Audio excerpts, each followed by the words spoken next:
দর্শক বন্ধুদের স্বাগত জানাচ্ছি কোরাস নিউজের সাথে আছি আমি মোহাম্মদ আবু তাহের নাওর।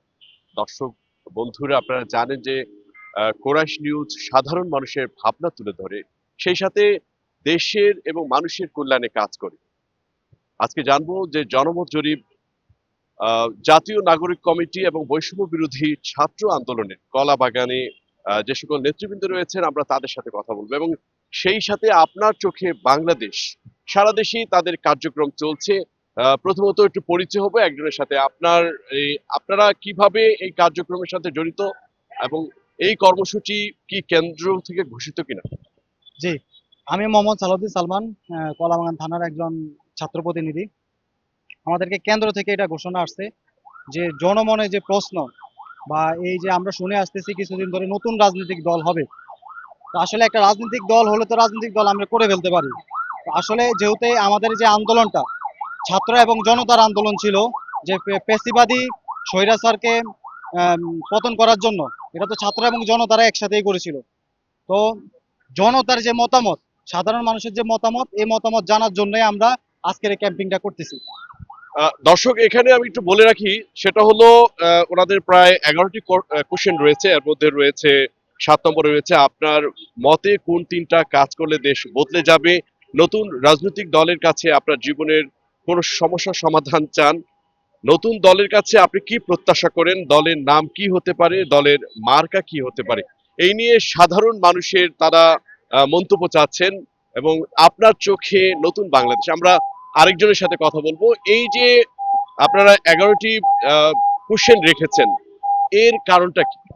আমরা দেশের জনগণের মতামত নেওয়ার জন্য রেখেছি, তারা কিরকম একটা নতুন দল চায়, তাদের মানে তারা কিরকম বাংলাদেশটা, এই মতামতের জন্য আমরা এই 11টা, তাদের একটা মতামত জানার জন্য আমরা এই 11টা চাপ দিয়েছি।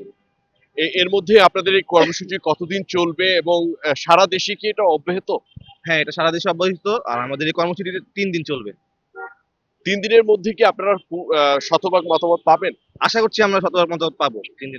আমি আরেকজনের সাথে কথা বলছি। এই যে আপনাদের এই কার্যক্রম, আপনাদের জাতীয় নাগরিক কমিটি এবং বৈষম্য বিরোধী ছাত্র আন্দোলন, আপনারা কলাবাগান থানার নেতৃবৃন্দ, সব মিলিয়ে এখানে এই কর্মসূচি কি সারা দেশে অব্যাহত, বা এখন কয়টি থানাতে কার্যক্রম চলছে রাজধানীতে?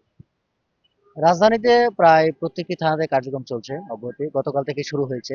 এই ক্যাম্পেইন 3 দিন চলবে। তো আমরা জনমনের যেই আশা আকাঙ্ক্ষা, তো নতুন রাজনৈতিক বন্দোবস্ত, সেই সুবাদে আমরা 11টি দাবি, মানে 11টি এখানে নাম্বার আছে। তো আমি মনে করি যে মোটামুটি এই 11টা যদি ফর্ম কেউ পূরণ করে, তাহলে মোটামুটি তার মনের যে একটা ভাব আছে এটা এখানে প্রকাশ পাবে। নতুন রাজনৈতিক দলের প্রতিষ্ঠার ক্ষেত্রে এই অপশনগুলা কাজে লাগবে আমি মনে করি।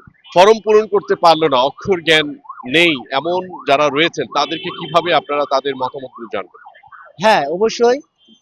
যারা ফর্ম করতে পারে না, বাংলাদেশের অনেক মানুষ আছে ঢাকা শহরে থাকে যারা শিক্ষিত না, কিন্তু তাদের তো মনের ভাব প্রকাশ করার মতন এবিলিটি আছে। তো আমরা তাদের মনের ভাবটাই আমরা আমাদের ফরমের উপরে আমরা তুলে ধরবো। জাতীয় নাগরিক কমিটি এবং বৈষম্য বিরোধী ছাত্র আন্দোলন দেশবাসীকে কি এমন দেখাবে? কারণ প্রতিটি দলের কাছেই নানান প্রত্যাশা থাকে। এরকম কার্যক্রম কয়েকটি দলও করেছিল আপনাদের মতো, সবকিছু মিলে কি একটু ব্যতিক্রম কিছু হবে?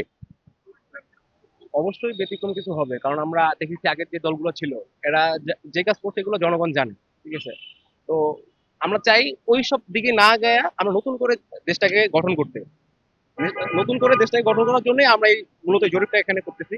তো এখানে জনগণের মত মত নিব আমরা। তো এই মতের উপর ভিত্তি করে আমরা দেখবো যে কারা সামনের দিকে আসবে এবং কি কি কাজ করবে এবং জনগণ কি কি কাজ পেলে সন্তুষ্ট হবে। দর্শক, যেমনটা আসলে জাতীয় নাগরিক কমিটি ইতিমধ্যে এ ধরনের প্রায় তারা কর্মসূচি নিয়েছে, এবং সেই সাথে জাতীয় নাগরিক কমিটি এবং বৈষম্য বিরোধী ছাত্র আন্দোলনের যে সকল নেতৃবৃন্দ রয়েছেন এবং এর সাথে যে সকল শিক্ষার্থীরা রয়েছেন, তারা কিন্তু একযোগে সারা দেশে এই কার্যক্রম চালাচ্ছেন, এবং সেই সাথে রাজধানী জুড়ে প্রতিটি থানাতে এই কার্যক্রম চলছে। এবং তারা আপনার চোখে নতুন বাংলাদেশ এবং এই জনমত জরিপে সবকিছু মিলিয়ে তারা হয়তো আহ গণমাধ্যমের মাধ্যমেই তাদের হয়তো জরিপের ফলাফল তারা জানাবেন, তেমনটি প্রত্যাশা। ভালো থাকুন, কোরাইশ নিউজের সাথে থাকুন। আল্লাহ হাফিজ।